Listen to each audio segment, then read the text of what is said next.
Mateo, 22 kabanata. Muling nagsalita sa kanila si Jesus sa pamamagitan ng talinghaga. Sinabi niya, Ang kaharian ng langit ay katulad ng isang haring nagdaos ng isang handaan para sa kasal ng kanyang anak na lalaki. Isinugo niya ang kanyang mga lingkod upang tawagin ang mga inanyayahan, ngunit ayaw nilang dumalo. Muli siyang nagsugo ng ibang mga lingkod at kanyang pinagbilinan ng ganito, Sabihin ninyo sa mga inanyayahan na nakahanda na ang mga pagkain, kinatay na ang aking mga baka at mga pinatabang guya, at handa na ang lahat, halina kayo. Ngunit hindi ito pinansin ng mga inanyayahan. Sa halip, pumunta sila sa kani-kanilang lakad. May nagpunta sa kanyang bukid at mayroon namang nag-asikaso ng kanyang negosyo. Sinunggaba naman ng iba ang mga lingkod. Hinamak at pinatay.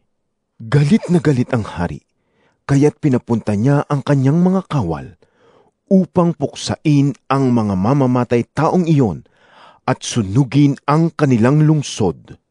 Pagkatapos, sinabi niya sa kanyang mga lingkod, nakahanda na ang mga pagkain, ngunit hindi karapat-dapat ang mga inanyayahan. Pumunta kayo sa mga pangunahing lansangan, at inyong anyayahan sa kasalan ang lahat ng makita ninyo. Pumunta nga sa mga lansangan ang mga lingkod, at isinama nila ang lahat ng kanilang natagpuan, masasama't mabubuti, at napuno ng mga panauhin ang bulwagang pangkasalan. Pumasok ang hari upang tingnan ang mga panauhin. Nakita niya ang isang taong hindi nakadamit pangkasalan. Tinanong niya ito, Kaibigan, bakit ka pumasok dito nang hindi nakasuot ng damit pangkasalan? Hindi nakasagot ang tao. Kaya't sinabi ng hari sa mga lingkod, Talian ninyo ang kanyang kamay at paa, at itapon siya sa kadiliman sa labas. Dooy mananangis siya at magngangalit ang kanyang mga ngipin. Pagkatapos nito'y sinabi ni Jesus, Marami ang tinatawag, ngunit kakaunti ang pinili. Umalis ang mga Pariseyo at nag-usap-usap kung paano nila mahuhuli si Jesus sa kanyang pananalita.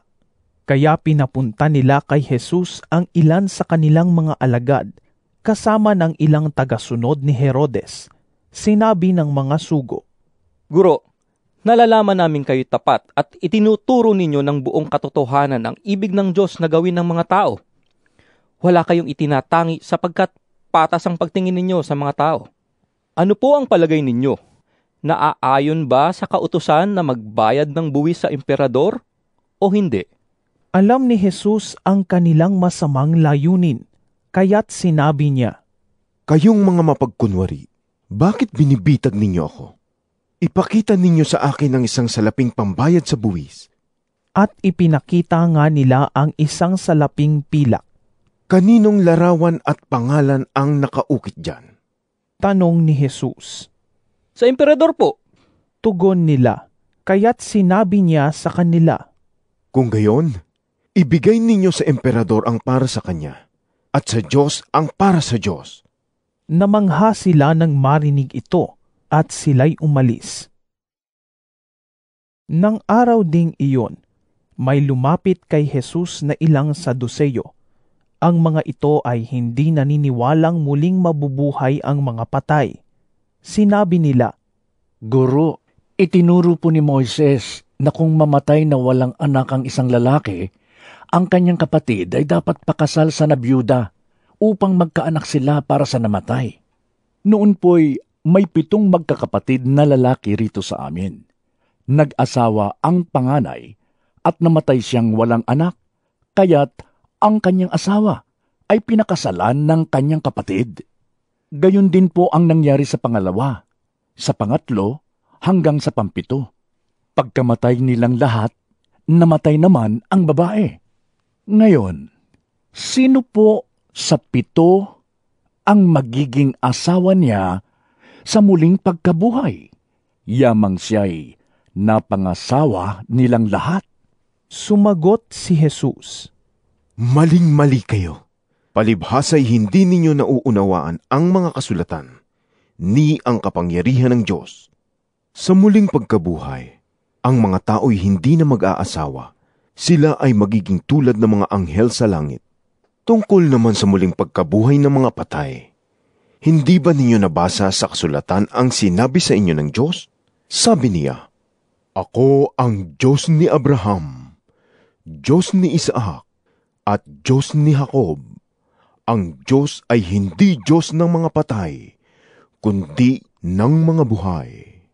Nang marinig ito ng mga tao, namangha sila sa kanyang katuruan. Nagtipon-tipon ang mga Pariseyo nang mabalitaan nilang napatahimik ni Jesus ang mga Saduseyo. Isa sa kanila, na dalubhasa sa kautusan, ang nagtanong kay Jesus upang subukin ito. Guro, alin po ang pinakamahalagang utos sa kautusan? Tanong niya. Sumagot si Jesus. Ibigin mo ang Panginoon mong Diyos ng buong puso mo, buong kaluluwa mo, at buong pag-iisip mo. Ito ang pinakamahalagang utos. Ito naman ang pangalawa.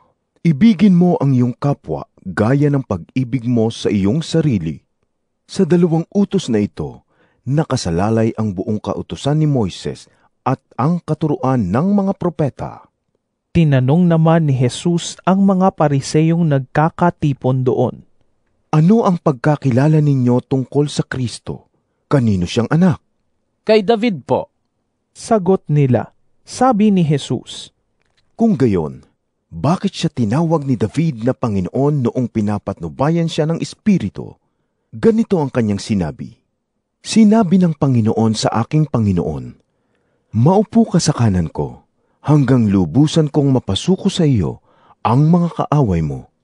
Ngayon, kung si David ay tumawag sa kanya ng Panginoon, paanong masasabing anak ni David ang Kristo? isa man sa kanila'y walang nakasagot, at mula nooy wala nang nangahas magtanong sa kanya.